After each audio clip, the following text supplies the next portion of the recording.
교체하겠습니다.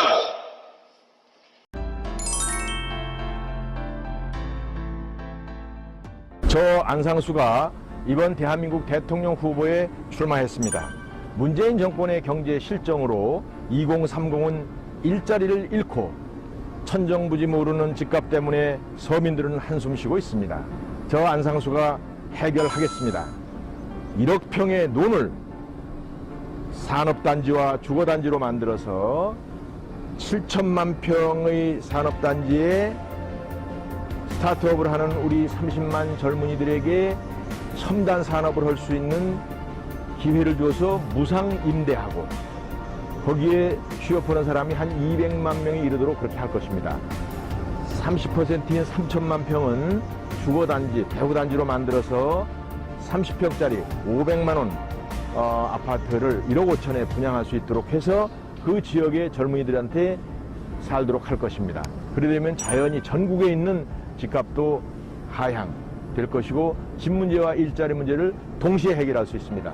안상수가 여 송도 갯벌을 막아서 1000만 평을 이렇게 도시로 만들었다시피 그의 10배 되는 땅을 전국에 논을 가지고 이러한 산업단지를 만들어서 일자리와 주택 문제를 반드시 해결하겠습니다. 안상수면 할 수 있습니다. 바다를 메워 새롭게 태어난 땅, 인천 송도국제도시. 글로벌 교통과 자유무역의 중심지.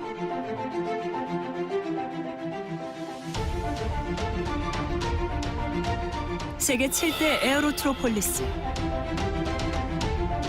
첨단 기술 개발이 집약된 스마트 메가시티. 송도국제도시가 만들어지기까지 노력을 기울인 숨은 공로자들.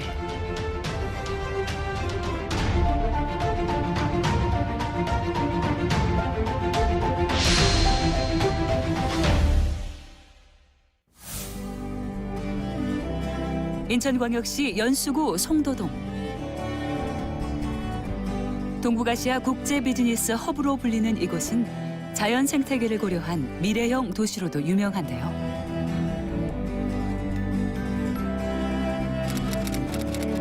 가정에서 발생한 생활 폐기물을 지하 수송관로를 통해 처리하는 친환경 자동 지파 시스템은 에너지 재활용에도 효과적입니다.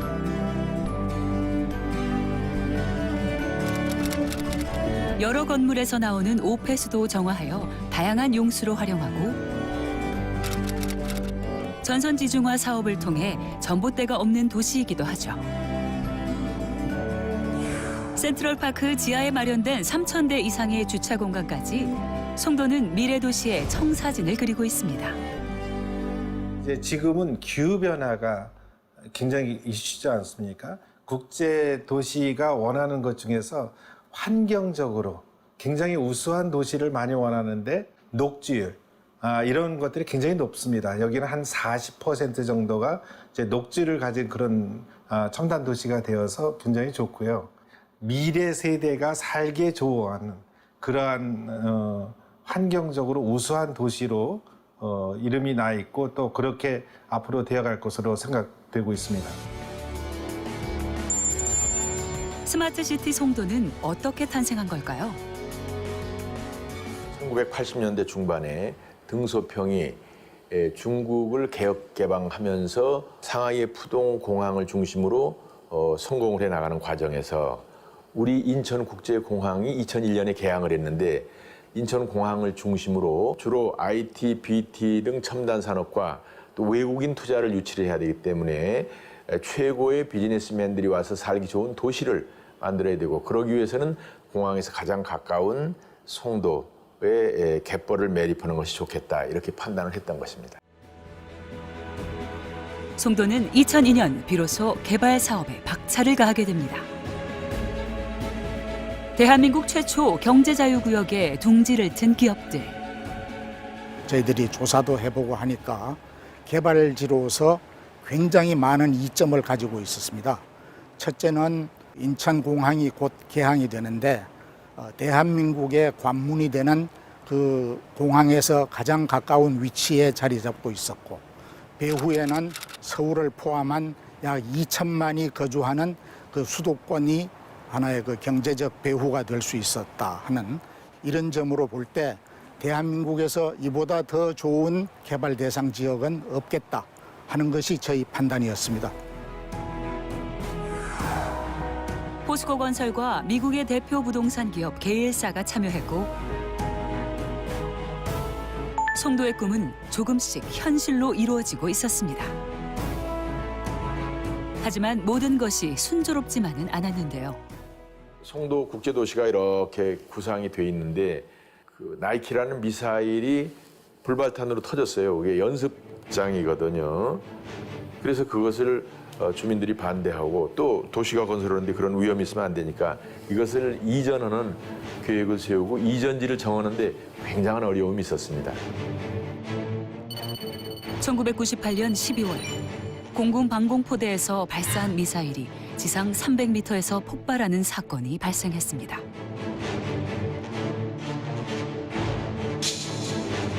인천시와 국방부는 미사일 기지를 이전하기로 결정했는데요. 예정지는 영종도 백운산.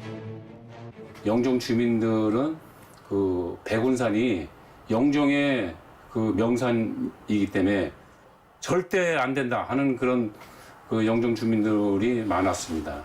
이제 거기도 주민들이 반대하니까 이게 자꾸 차일피일 늦어지잖아요. 그러니까 국방부에서 굉장한 항의가 왔어요. 그래서 할 수 없이 우리 방포사령관을 만나서 제가 직접 그래가지고 대안을 찾은 것이 뭐 몇 달 동안 했는데 결국은 금산에다가 안테나를 놓고 수학부리에다가 발사대를 놔가지고 바다를 군사보호지역으로 허물어 해서 해결이 된 거죠. 그러나 군사시설에 대한 주민들의 불안감은 쉽게 가시질 않았습니다. 군사시설 이전에 따른 군사보호구역에 대해서는 그 보상을 줄 수 없는 그런 법적 근거가 명확하게 있기 때문에 보상을 줄 수 없는 그런 상태였습니다. 그렇기 때문에 많은 고민을 했는데 마침 시장님께서 미사일 기지 이전하는 그 주변에 개발을 해서 그 개발 이익금으로 그 지역 주민들한테 환원하면 어떠냐 하는 그런 아이디어를 내셔가지고 미사일 기지 주변을 관광단지로 개발한 건데요. 위기를 기회로 바꾼 기지로 영종도 주민은 물론 국가의 이익을 실현시켰습니다.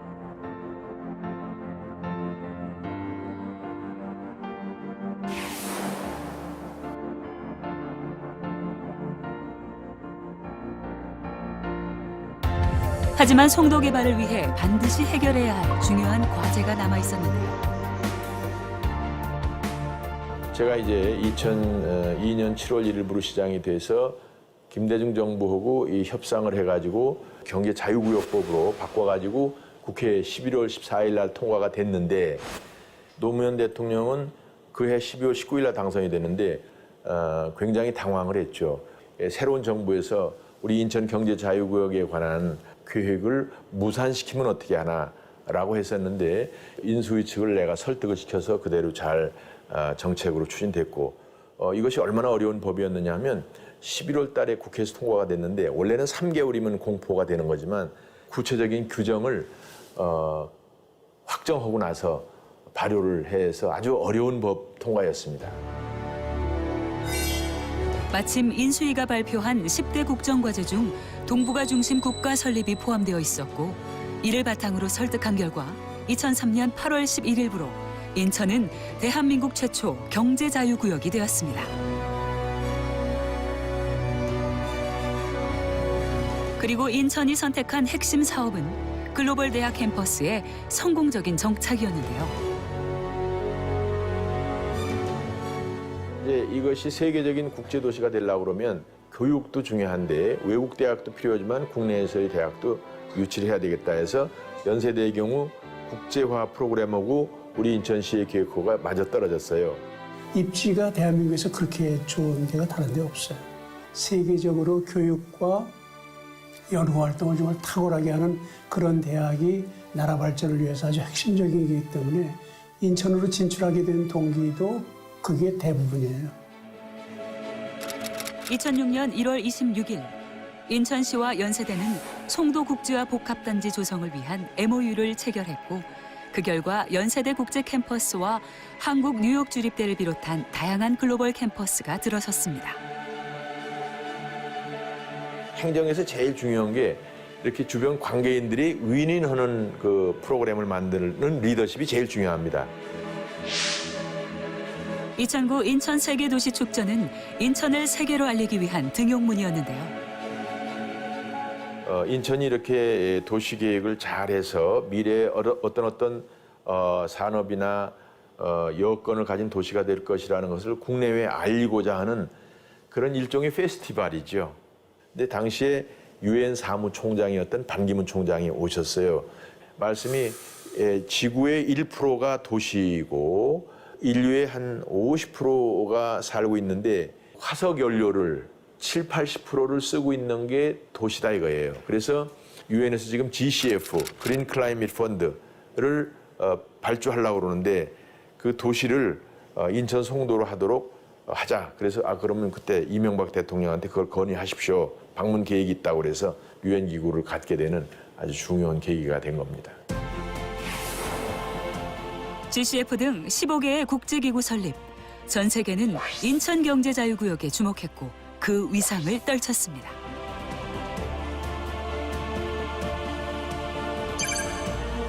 첨단 지식 서비스 산업의 글로벌 거점. 국내 최대 바이오 산업단지.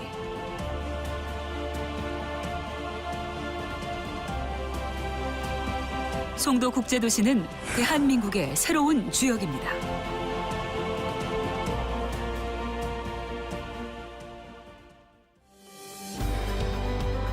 인천국제공항이 있는 영종도와 송도국제도시를 잇는 인천대교. 왕복 6차선, 우리나라에서 가장 긴 다리로 바다 위의 하이웨이로 불리는데요.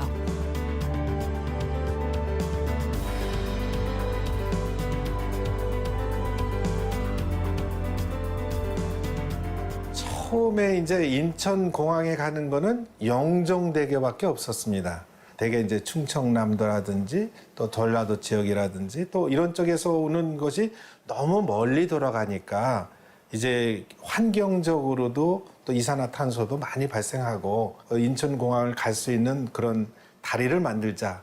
이제 이렇게 시작된 게 인천 대교가 되겠습니다. 사실은 인천대교는요, 인천에서 굉장히 어려움을 가지고 태어난 그러한 다리이기도 합니다. 제가 시장이 되고 보니까 이거를 인천대교를 반드시 해야 될 것 같아요. 그래서 2003년 2월 달에 노무현 당선인이 인천공항에 와서 브리핑을 받는데 내가 그걸 자세히 설명을 했더니 이수영 회장을 통해서 정부의 타스크포스를 만들었죠. 국방부, 해양수산부, 국토건설부, 또 환경부, 기획예산처, 인천시 이렇게 해가지고 만들어서 1개월 동안에 그걸 추진하는 것으로 확정을 해줬죠. 한 달 만에 건설에 대한 합의가 이루어졌지만 이번엔 영국의 에이맥사가 거절 의사를 밝혔습니다. 잘못하면 내가 이제 대통령을 속인 꼴 아니에요. 그래서 내가 화들짝 놀래가지고 영국에 갔죠. 가가지고 설득을 했는데 그래도 안 하겠대. 그래서 대통령한테, 노무현 대통령한테 국내에 들어와서 대통령을 설득시켜서 한번 직접 만나게 하자 해가지고 2003년 6월에 청와대에서 투자자, 안 시장, 또 권오규 정책수석, 노무현 대통령 넷이 만난 거예요. 만나가지고 원만하게 진행이 됐습니다. SOC에 대한 외국 자본의 성공적인 투자 사례를 만들었고 삼성 컨소시엄이 건설사로 결정됐는데요. 하지만 예기치 못한 곳에서 발목이 붙잡혔습니다. 다리의 중간에 가장 넓은 지역, 거기는 이제 배들이 왕래를 해야 되는데 그 당시는 700m의 폭우로 만들어졌습니다. 그런데 큰 배가 그것을 왕래할 수 있으려고 하면 그 폭이 더 늘려야 된다. 그래서 800m로 늘려서 현재와 같이 큰 배들이 다닐 수 있는 그러한 다리로 만들어진 게 바로 인천대교입니다. 바다를 가로지르는 대규모 공사는 2009년 10월에 완공됐고 세계 10대 경이로운 건설 프로젝트에 선정됐습니다. 공사비 총 1조 3천억 원, 26만 명의 고용 창출로 인한 생산 유발액은 26조 원. 동북아 시대를 여는 대한민국의 관문이자 송도국제도시의 꿈을 잇는 인천대교.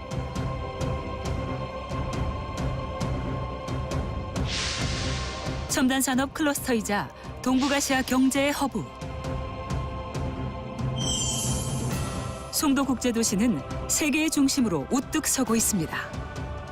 지금도 열심히 하고 있지만 앞으로 더 내실을 기하고요.